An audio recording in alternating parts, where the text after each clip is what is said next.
Hello and thank you for joining us for Game 2, where Immortals load onto the Rift opposite CLG, who did start out strong yesterday in their game versus Cloud9, which, Kobe, given what we just saw Cloud9 do to Dignitas, actually pretty impressive. Yeah, honestly, I think Broxah's first game was actually very good for CLG, considering how many moving parts there are when switching in another player. They did have a stable early game at the very least versus Cloud9. And that's the #1 team in the league, still at #1 in the top of the standings as of this moment. Let's take a look at how it happened, though. I think Broxah on his Lilia controlled early really well. Wild Turtle had really good team fighting on the Xayah. Definitely a big pick for him with the extra safety there going a long way. Allowing him to navigate those fights a lot more easily.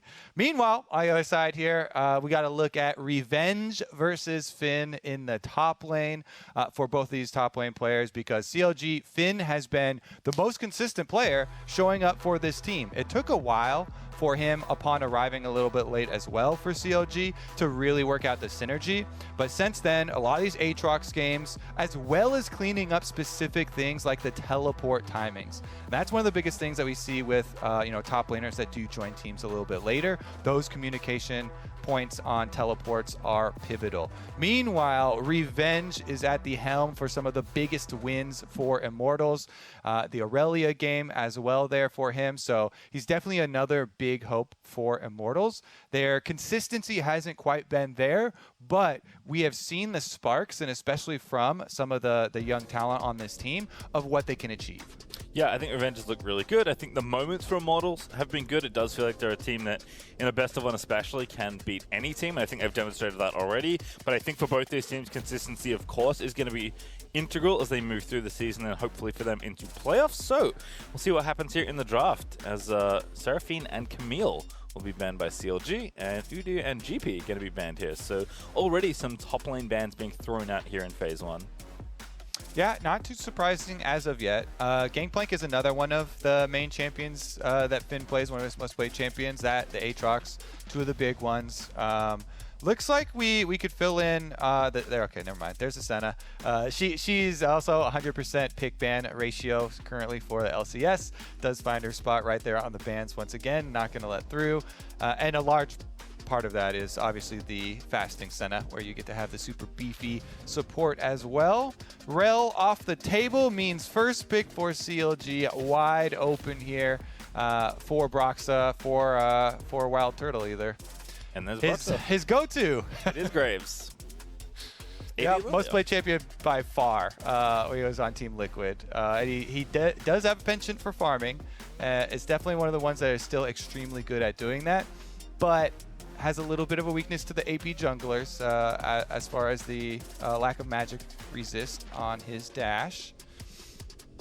All right, well, there's the so the expected response, I guess, for Xerxes, who's played a couple games of the champ already. Kai'Sa also is continuing to be the AD de jour, but Samira here for Total. Fun one there alongside the Alistar. No Rel, of course, available. It was banned by Immortals. We're starting to see a lot more red side Rel bans. Just teams don't want to give it over. It's such a powerful first pick, and we do know that Smoothie and Destiny are both very capable on the champion. So IMT are going to take it away, and now what's Immortals' third pick here? Have to decide how they want to line up potentially the bottom lane. This is huge confidence from CLG in their bottom lane, though. I think this is really big for drafting this kill lane for Turtle and Smoothie. Turtle had been performing really well in teamfights for CLG and had some good lane phases, but locking in Samira Alistar to keep down the Kai'Sa, constantly looking for these engaged combos, constantly looking for kill pressure, also speaks to the fact they should probably have Broxah routing from top towards bottom in this match. This is definitely going to be a different look for CLG and a lot of focus on their bottom lane, whereas Finn has been the one doing a lot of the work from the top side of the map previously. And Immortals are early picking the Renekton to try and cut that off. No possible good matchups here unless Finn wants to go with the Quinn, which I find fairly risky, especially because they have AD jungler already. Graves doesn't do anything as far as extra CC for gank pressure, so honestly I think the Quinn is even out the window. You don't even have to ban it away for Immortals. Just go after his comfort picks instead. The other problem is, like, if you're trying to pass bottom side, you can't obviously also be top side, and Quinn tends to need help given that she attracts a lot of attention to her lane. So I think you're right. I think they'll just take away the comfy stuff for Finn. He's already lost GP and Aatrox. Leona's going to be taken away from Destiny. because stopping Samira is not fun on the Samira side, so wanting to take away some of the easier access CC, and IMT, going to be taken away. So Finn going to lose yet another champion. Yeah, I really like this from them. Early pick the Renekton. You know you have 2 more bans coming. You can protect even more. And CLG even banning away the Gragas, which would be one of the softer lanes into it, try and heal sustain through. So I'm curious to see what Finn has up his sleeve for this Renekton matchup. Galio going to give them cross-map pressure too to help out possible Renekton top side here for Immortals and cover Samira plays from the bottom side. I think this is really good if Insanity takes the Galio. Support Galio can be good into Samira Alistar because of the AoE taunt, locking up those engages. But I honestly like the threat of Insanity mid Galio more with the flexibility for this comp. We'll see though. It might be Insanity. He has really preferred to go with these mage carries, so it could be the support Galio and him going Orianna or one of these. Actually, he also even started the Tristana train mid, so we shall see. Yeah, he's played Lucian as well, but it's going to be Victor instead. So good read, Kobe, as a pretty safe pick there for RJS. I believe that's his first play on this champion. In the LCS, but I could be mistaken. Played a lot of like Orianna and Zoe though, but doesn't want to go for that. He goes for Azir, which is kind of the default best control mage right now. But Victor pretty good. Yeah. And it also would have been good if the Galio had stayed mid. And that's why, they saved their flex pick here for Immortals till the last pick. Don't have to lock in mid until you see. And RJS here on the Azir. Can he carry from the backside? He has played a lot of Orianna and a lot of Zoe. And that is most of the champ pool thus far. So people have been looking for, more branch out here from RJS. And this is going to be straight front to back. They have very standard front line for themselves. Alistar Ornn, scale up here for the Azir, to actually be able to carry through the later stages. The wild card is, does this Samira Alistar lane on bottom side get them some pressure?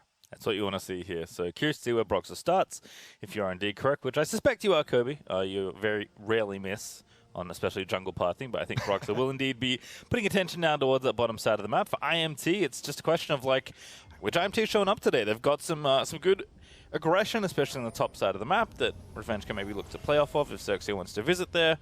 Raze and Destiny have had pretty hot or cold games, but Destiny, especially in that Blitzcrank game, most memorably, has had some high moments to go along with the lows. So IMT definitely looking for a bit of consistency, but CLG looking for level 1 because, Kobe, some things do not change. Yep, CLG have found a lot of success with their level 1s, at least last week. This week, they have been highly prioritized by their opponents as far as defensive warding. Everybody coming into this week is expecting some level 1 plays from CLG. So we see much more defensive openings from all of their opponents. Raze is going to get sight of this attempted river move, so not going to be any sort of action this time around either. And Immortals will avoid the ill-fated level 1 kill for CLG. Ooh, okay, just the deep ward, not the late invade here. Broxah, though, as expected, is going to start on top side, clear towards the bottom. I'm actually still so confused, though, why CLG have decided to go for this strategy in Champ Select of kind of sacking Finn's lane, who has been the best, most consistent performer for the team, and got them their single victory that they have. The Ornn versus Renekton is, he's going to try and CS, not lose too much health, try and avoid getting dove on big waves. You try and thin the wave as much as possible. But Revenge should be able to take control of the minion wave really early on, start stacking up some rage for his Renekton, and force the pressure there towards Finn on the top side of the map. Both junglers, though, starting top side, so both of them recognizing and looking towards bottom double melee support matchup. Yeah, notably, Xerxes actually did pass over the ward you see just left of mid lane. So I do know that Xerxes, or should at least be able to guess that Xerxes is over on that side of the map. And of course, the Raptor camp is just so juicy that Lilia probably wants to start there regardless. Finn getting some early damage in though. Did win the race to level 2, but now Revenge is going to be drinking from that potion and continuing to threaten here as he builds up Fury. So Finn going to have to back away. Yeah, Revenge was kind of waiting in the brush level 1. Didn't jump on the minion wave super early, even though Finn was down in the jungle with Broxah. Clearing out that ward on blue buff and helping him out. So he was able to get up there for the surprise extra level 2 for himself. Some good trades as well, using the minion damage, but there's no way that, you know, Ornn is going to be able to have control in a lane versus Renekton, even with a good early start there. Speaking of, it is a big wave here for Total and Smoothie to try and get. We are expecting fireworks here in the bottom side, but of course when the wave is pushing into you, you have to do your farming first. But it is Ignite for both supports, which I think we expected. It is Aftershock for them both as well, so definitely looking like they want to scrap here as far as the kind of setup and summoners go in the 2v2. Definitely looks to be the case. Here come the junglers. Bottom Scuttle Crab going over to Xerxes on the little bit of a quicker clear, since didn't have to clear out any ward like Broxah did, avoiding some of the extra vision. And that will give a little bit more safety to Raze and Destiny to continue trying to push up, keep this Samira under tower, where she poses a lot less threat. All right, well, Xerxes takes the crab. Looks like Broxah's already back. 2 long swords there. Control ward and a refill. So just going to keep moving through the jungle. Looks like doesn't want to pay any attention to the bottom side just yet, but plenty of time for CLG to get things going. Raze and Destiny do have to be happy with how things have been going. Mid lane also just a farm back and forth. Azir has the push early on as Smoothie trying to catch some recalling, I believe, but they're walking all the way back, and in fact, they're not even going to recall. Raze actually going to stay here and harass Smoothie, who is trying to get the wave into a favorable spot for Total to farm safely. Topside, though, action abounds as Xerxes and Revenge are here, but Broxah's right behind him. Revenge already eaten a lot of damage. And now Finn, with his jungler behind him, is going to keep moving forwards. Broxah's in there. Good damage there. Broxah flashes past him, and that's going to be first blood to the graves. Oh my goodness, they go for the gank anyways. Revenge right into a bunch of minions. Finn buffers his charge so well. He's able to get the charge off, so no follow-up from Lilia. Stun goes off, but perfectly timed charge there means he avoids the damage. Revenge then takes a bunch of minion aggro in exchange. You see how big this slowly stacked wave is? 4 of those ranged minions trying to eat away at him.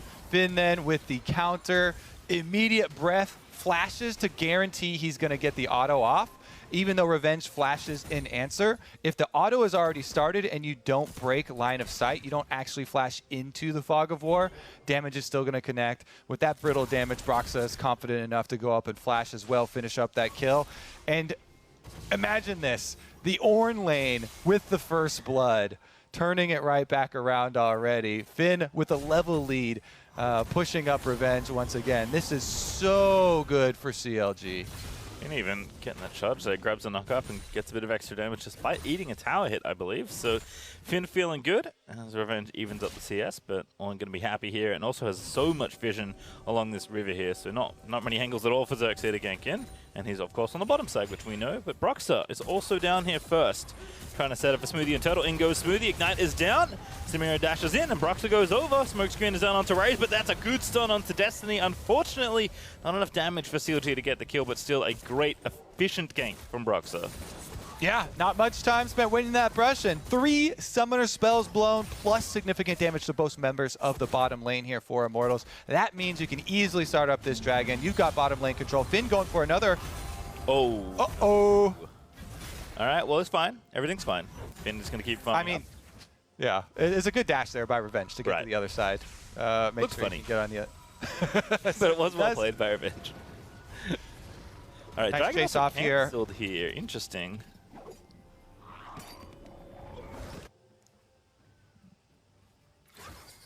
Sanity also just chilling out here in the mid lane.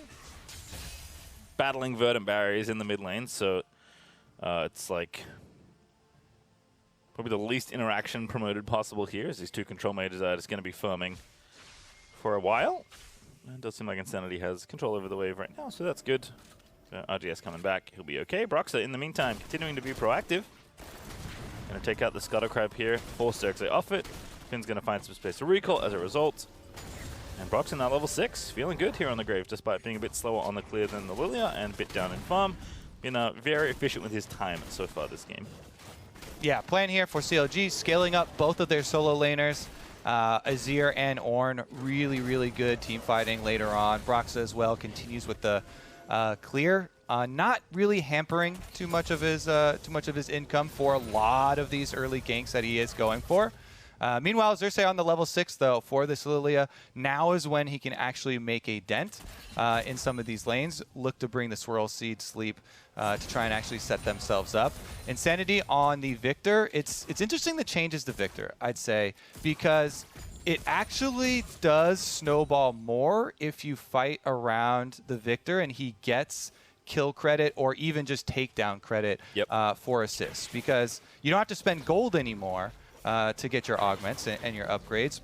And if you can keep up your farming, but also get kills or assists, it actually snowballs way better than before. And as you're saying, with the Verdant barriers, both in mid lane, these are very defensive or very just stat efficient openings that have a lot of magic resist for both of them, AP and magic resist. And so it kind of does cause the onus for action in the mid lane to be on the junglers. You know, you have to bring other members to actually break that stalemate. Yep, or just, you know, go to the bottom lane like Rock's doing again. Smoothie in there, gets the knock up there onto Kai'Sa. Razor dashes away with a killer instinct.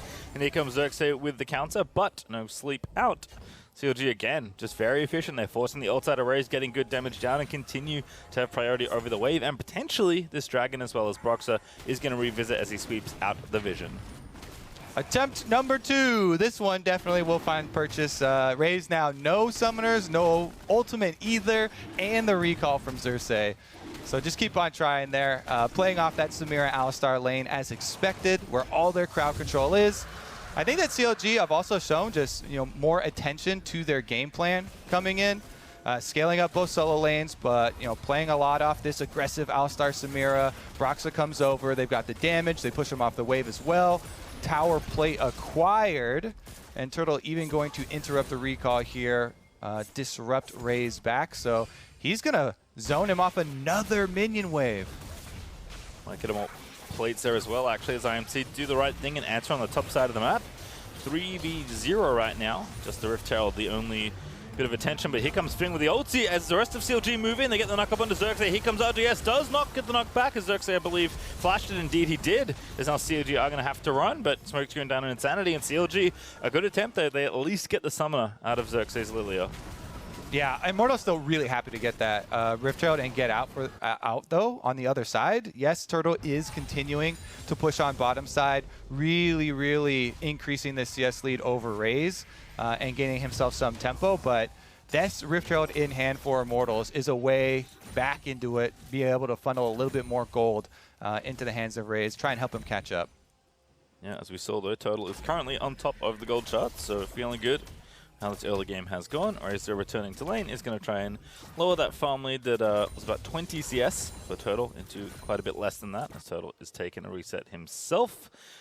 Next Dragon not up for 3.5 minutes, but Xerxes will take the Scuttle Crab regardless because it is very valuable. And Ray's even going to help him out.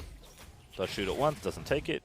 That's a very good bot laner. That means Xerxes will now come to revisit your lane potentially, whereas if you'd taken it, you would be on the blacklist. At least that's what I get told in solo queue. I think already the story of CLG is getting so much more interesting here with the arrival of Broxah and Finn really finding his synergy with this team. Yes, it is a dismal record, 1-6, especially without the lock-in tournament went for them, but they had to overcome so much with you know, the late arrivals, visa issues, switching between possible rosters, even benching Pobelter here, and yet they still manage to have a lot of moments in some of these games where they do, you know, have a clear game plan, where they do have some good plays for themselves. And now with Broxah finally arriving, I think that we will start to see this team stabilize a lot more, because Turtle has been playing consistently well ever since he was on FlyQuest, came back from that benching and really looks like he's got renewed presence in these games, and he's definitely been one that has kind of never slacked off as far as the older players. So I really want to see what this team can accrue as far as a mid-season spike and try and stabilize themselves, maybe at least dig themselves out of the bottom of the standings potentially. And I think you know, the speed which it looks so much better is the really refreshing thing, right? Broxer, again, like, he arrived 3 days ago, had 1 day of scrims as far as we can tell, just doing math alone. So, and one of which, NA solo queue was turned off because they had issues with the client. Here comes Broxer, though, pastry. Ready to dive, 3v2. Going to force them off there, and this tower may just go down if CLG have enough damage. No Herald, of course, that is on Xerxes' trinket slot, so he's going to use that to try and counter pressure mid, as RGS is currently absent from the lane, probably because Lilia tried to visit it.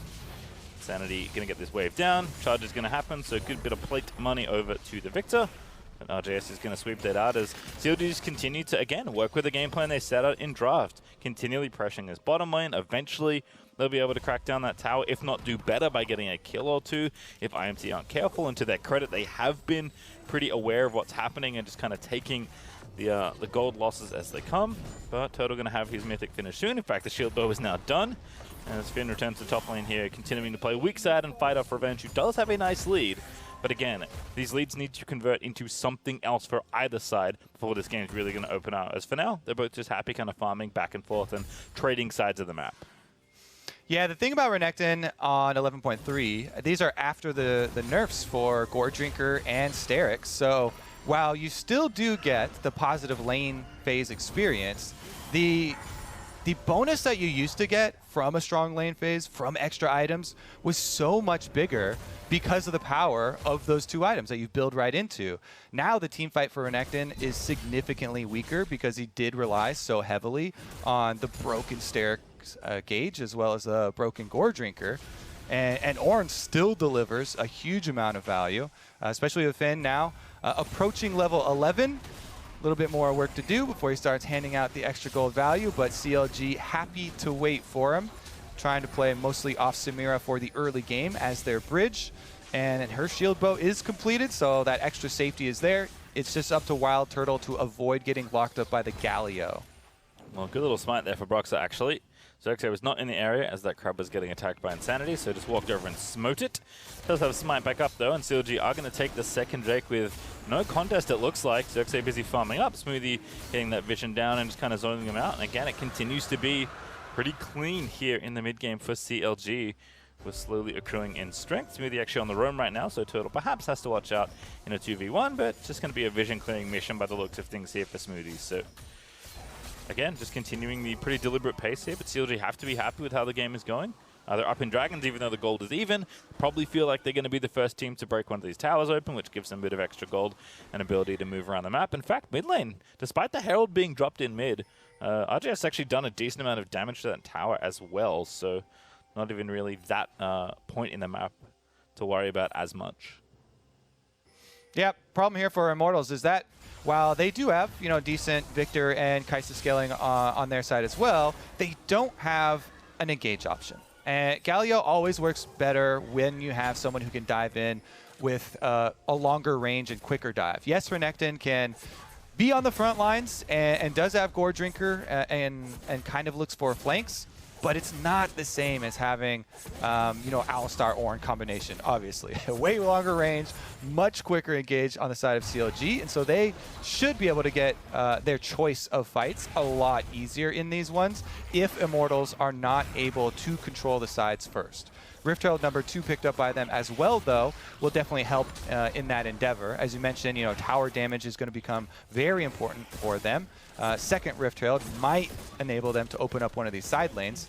But as of yet, it has been all CLG as far as the towers are concerned.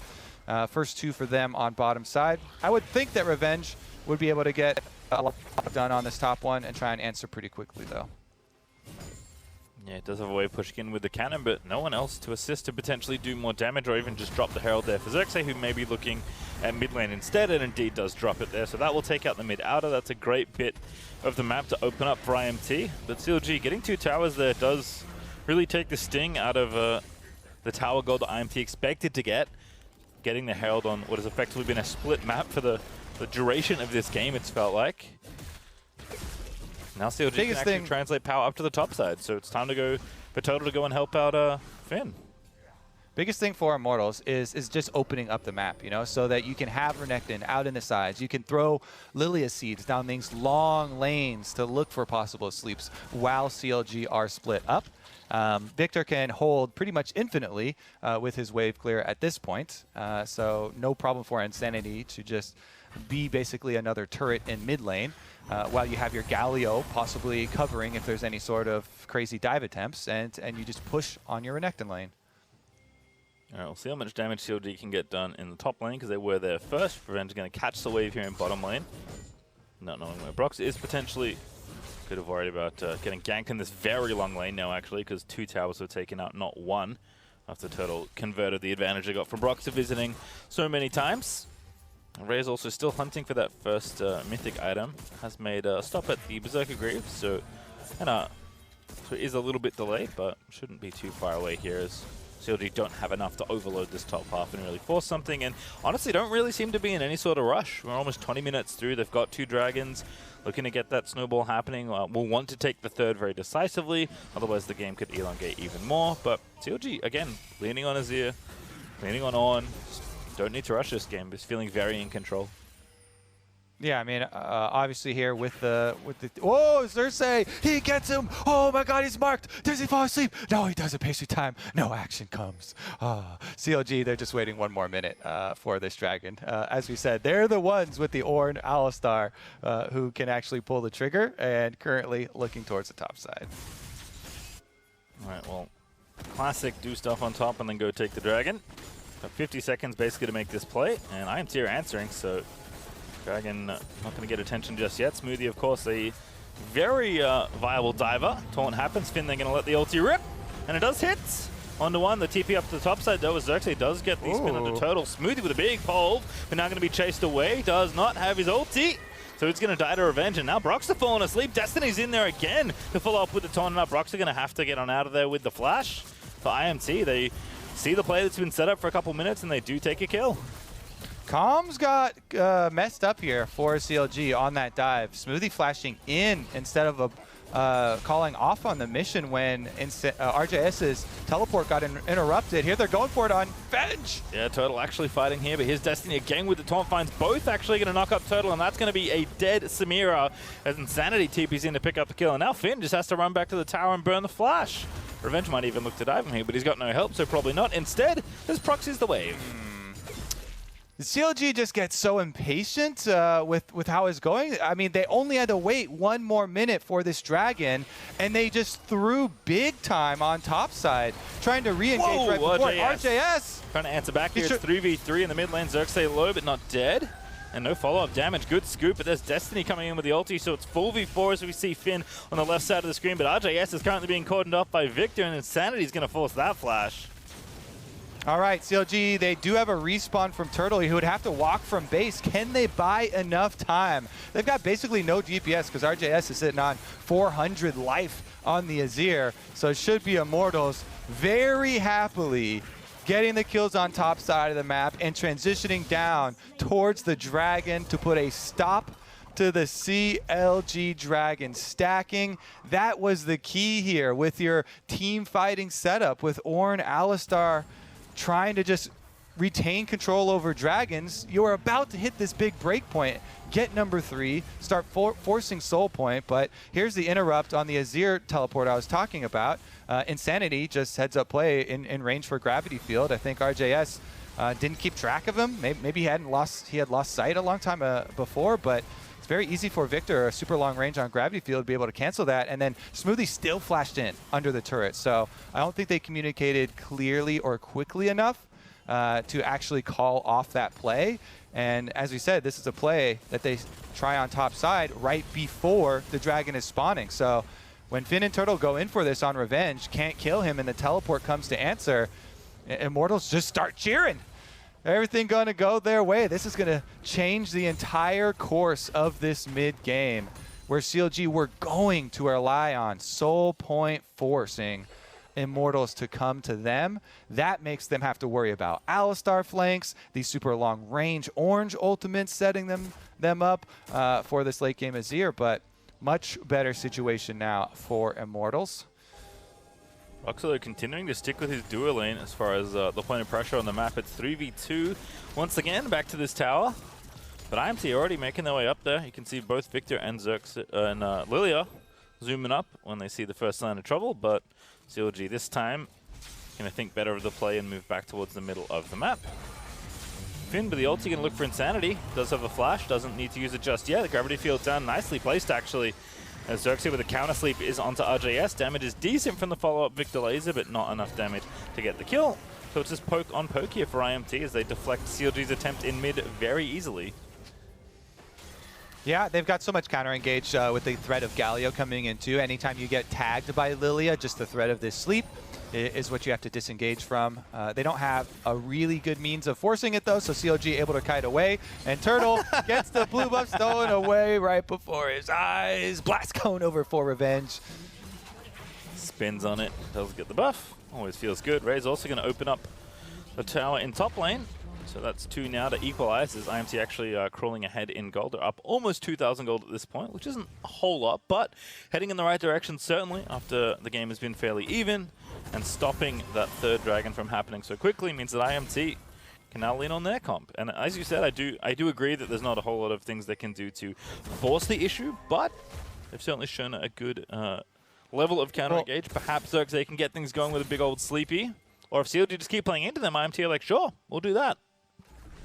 Well, what they're looking for is trying to push out on side lanes. You know, you're Renekton down there on bottom side, still trying to push away on Finn.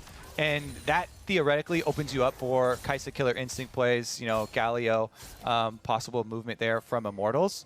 And if CLG keep throwing out the CC early on, and that is where Immortals find their way in. CLG still pushing up, though, on the top side of the map, as Destiny just holds it here for Ray. Still trying to get him to catch right back up to Wild Turtle. It is going to be a lot easier for him to play the game as we move on. Insanity already level 15 on that Victor, who has not had to drop a minion wave all game long.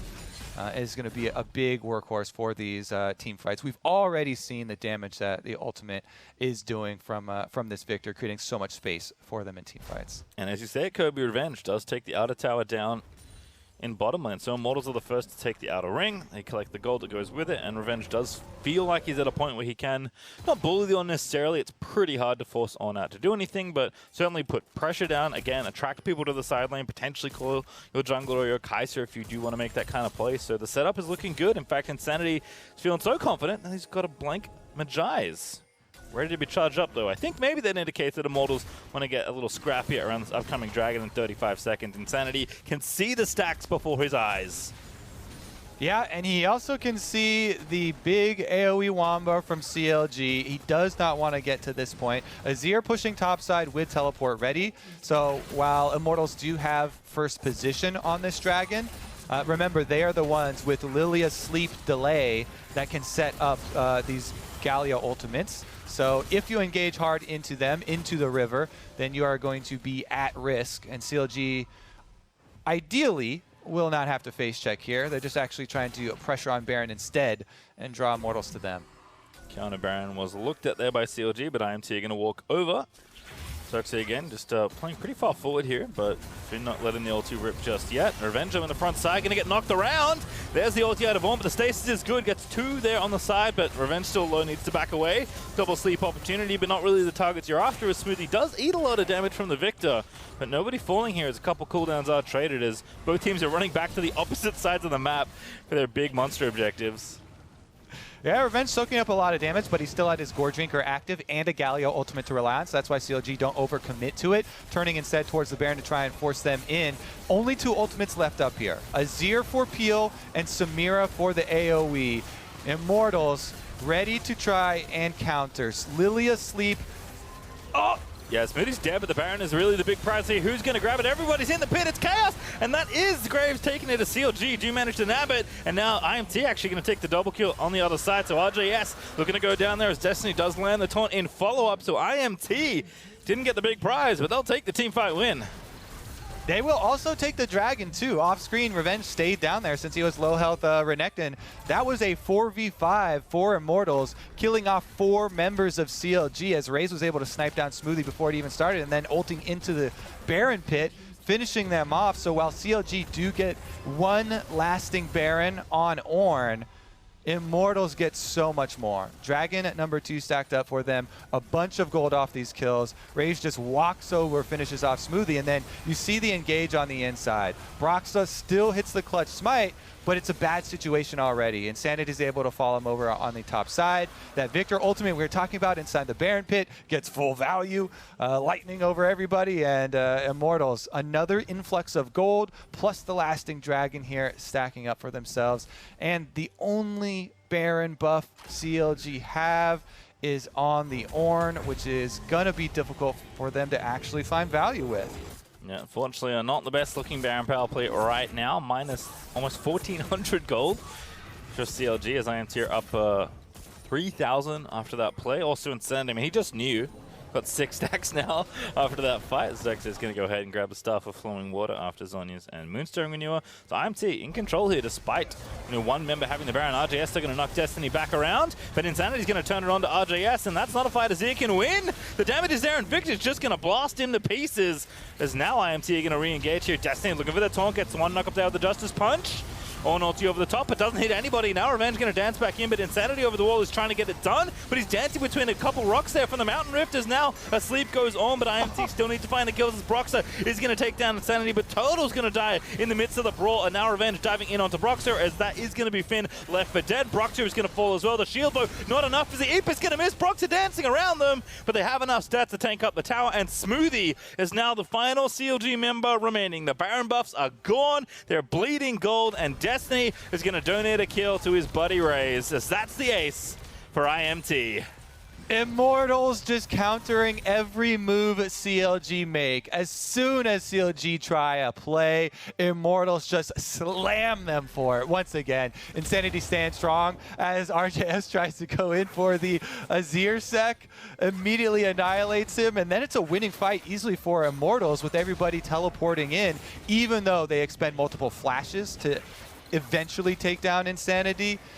It is another clean sweep. So yeah, RJS is able to sweep in Destiny, but it's at the cost of his own life, and that's a carry down with minimal damage even dealt to Immortals. So teleports come in immediately. You see Lilia flanking from the top side. And Wild Turtle's trying to get some damage off, but it's very short-range Graves and short-range Samira, so they have a hard time even diving back to Insanity using multiple flashes to get on him. By that time, Raze is here for Immortals, and with the extra champion lead, they chase down Broxa as well. Big, big turn back. Immortals now with such a big lead after these CLG plays they've been able to punish for. They should be able to take over the entire map. This CLG vision is immediately going to get cleaned out. They're going to have a very hard time getting anything out past even secondary turrets for themselves into their own jungle. Immortals already cleaning up. Yeah, it was the last part of that clip, sorry, was funny. It's just like two big support champions walking after each other, but Destiny did manage to get the taunt to finish off the Bud Light Ace. So well played for Immortals again, just continuing to boost that gold lead even further. We've got Mortar Reminder now finished for Raze. They're going to have a shot at the third Mountain Drake here and be the first team actually to get to Soul Point, which given how the Dragons were going for CLG in the earlier stages of the game, certainly pretty impressive stuff as Immortals have just compounded upon these teamfight victories. Revenge even level 16 now, still up against Finn as far as overall XP goes. He's going to be pressuring down there. IMT have full control of CLG's red side jungle, which means they have full control of the Dragon area as well, so should be able to grab that Drake with no problems. And CLG, I mean, they've been kind of looking for it all game. They're just going to have to do it from a gold deficit as this game gets further and further. Same story, right? You have Alistar, you have Ornn, just find the angle that works. But the more that fails, just the harder the game gets. And that's kind of the spot CLG are up to now, where Immortals are the ones that can say, hey, we're the ones that can be a little more lackadaisical. They're not really being all that lazy. Ray's actually going to make the play on to Turtle, who's going to spin into the little Samira wind wall. But TP going to be forced out here, and IMT will take that cooldown. They've still got the inside track on mid lane. I mean, CLG had just had terrible setup for both of the end game team fights. The one in Baron, everybody corralled in, huge Victor AoE. The one on bottom, they lose their Azir, the main DPS carry of the entire team comp, on an initiation play to start it all off. If you start a late game team fight with your Azir getting 100 to 0 and no damage even really sticking on any Immortals member, then yes, it's going to go terribly for you. So Immortals off of back-to-back big team fight victories here in the later stages. Huge rewards picked up after each one. They're in great position. Now they're the ones that are actually at soul point, and it's CLG who have to keep their vision on Baron, worrying about Immortals play. And you can see, like, maybe a sign of the times, I guess, for Finn. He's got a Mikhail's, which just, again, have to make sure your carries can live. Plenty of good team player. Yeah, I mean, I like it, but CLG, the back to this play again, like, they're just forcing on this Baron, and IMT, like, know what's up. They're already in the area. The damage is good, but you just can't walk into the Victor ulti. The gravity field's down into Smoothie. The Baron is the attempt, but IMT going to go straight in there. The Baron even gets stolen to add insult to injury, and that Victor ulti is going off in the pit as RJS scoops one back, but it's not going to be enough there as IMT looking for another Bud Light ace. RJS low, Ray's low, but not dead, as that's going to complete the ace and very possibly the game, Kobe. CLG seems so frustrated. Force another Baron. Immortals are like, hooray, we're in! Galio ultimate arrives. Victor crushing. And even Raze gets to live off the back of that. Nice stopwatch from him. Big value, and Immortals are going to improve to 3 and 5. Yeah, 5 seconds it'll Smoothie is up, and I don't think he can stop this 3v1. The wave is still big, the Baron cannon is there, and more than enough damage to rip down at least these Nexus towers. So Smoothie, can you defend this Nexus? It is very unlikely, but IMT are going to make it happen here. Smoothie does get the knockback there, and IMT, they know they can get the kill as well. The boot, maybe not recommended, but I don't think it's going to matter too much. Insanity blows up Smoothie. Turtle's going to get crushed for one final time as IMT will take down CLG. Really good punishes by Immortals. Late game fight after late game fight, that's what it matters. Immortals able to get victory here over CLG. Definitely a big one, especially with how the early game went. You know, you get a little bit worried when Renekton dies first blood to the turnaround gank from Ornn, but they flipped it right back around. Insanity just power farming on that Victor, became a beast later on, and Immortals with the team play. Yeah, interesting game, like really slow for the first, 20 minutes almost of that one, but Immortals just had a plan, stuck to it, and actually looking pretty good there. CLG, they go from that game yesterday versus Cloud9 to just stumbling once again into mid-game. So a head-scratcher in some cases, but Kobe, we are going to be stepping away because on the other side, we're going to hear from Raze in the Verizon post-game interview. Stay here.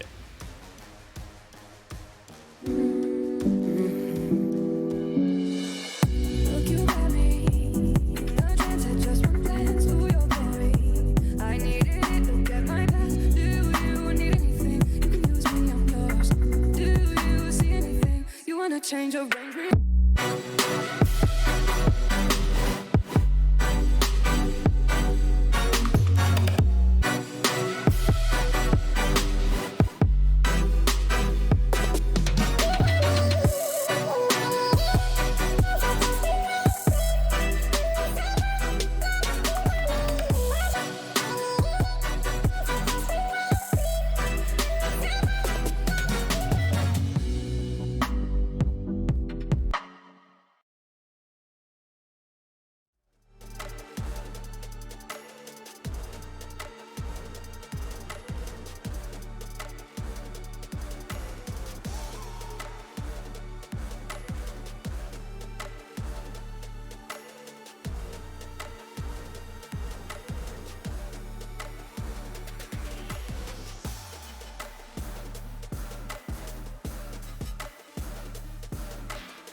Welcome back to the LCS, everyone. We are joined by Raze following their victory against CLG.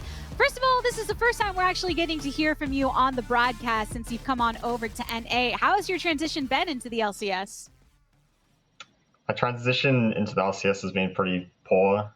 I had a rough my first 2 weeks. I was going through a small slump. It was a pretty massive slump, to be honest, and I wasn't that confident in how I was playing, but I feel like starting from this week that I've started to regain some of my confidence, and yeah, going forwards into the LCS, I'm feeling good about our chances, even though we're doing pretty poor right now in the standings. Yeah, and I mean, you got to look at the shining moments, right? And you did have to make an adjustment coming over here with a new team. In fact, we actually heard from FBI yesterday about your strength from your time playing together in the OPL, or against one another rather, and how excited we all are to see you continue to get acclimated here. How has that been transitioning with this team, trying to build with one another, especially considering we saw some pretty good team fight coming from you all?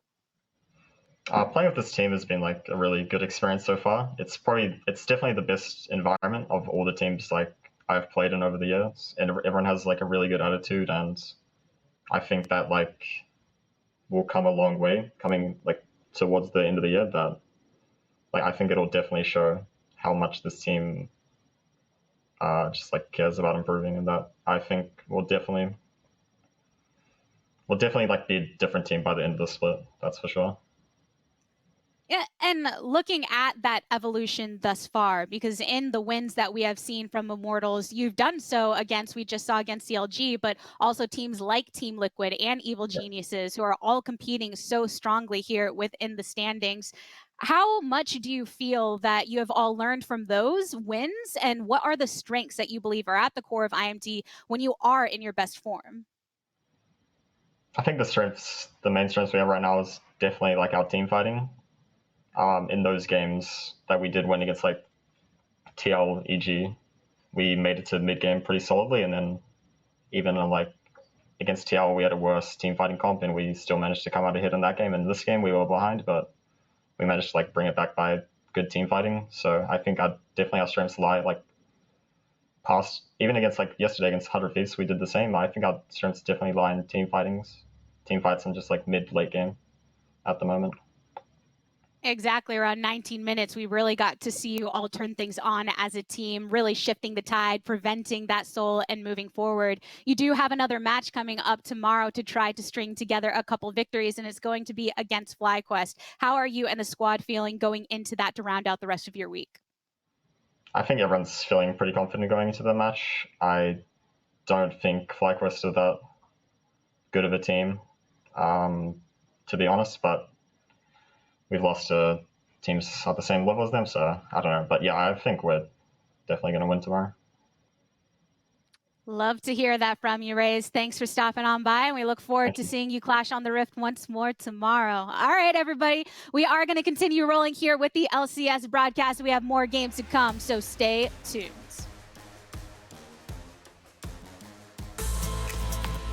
Call an ambulance, but not for me, in this assist of the day presented by State Farm. With 2 members of Team Liquid closing in on Huni, he saw the perfect opportunity to set up Power of Evil for the hard counter. Done. And gets the summoner out of him. Flash still down regardless. Another stun comes across from Huni, and now the reinforcements will arrive. So it's going to be a 2v2. Half health bar finds the slow, finds the shuffle on the 2 of them again. Huni sets it up, and PoE knocks him down.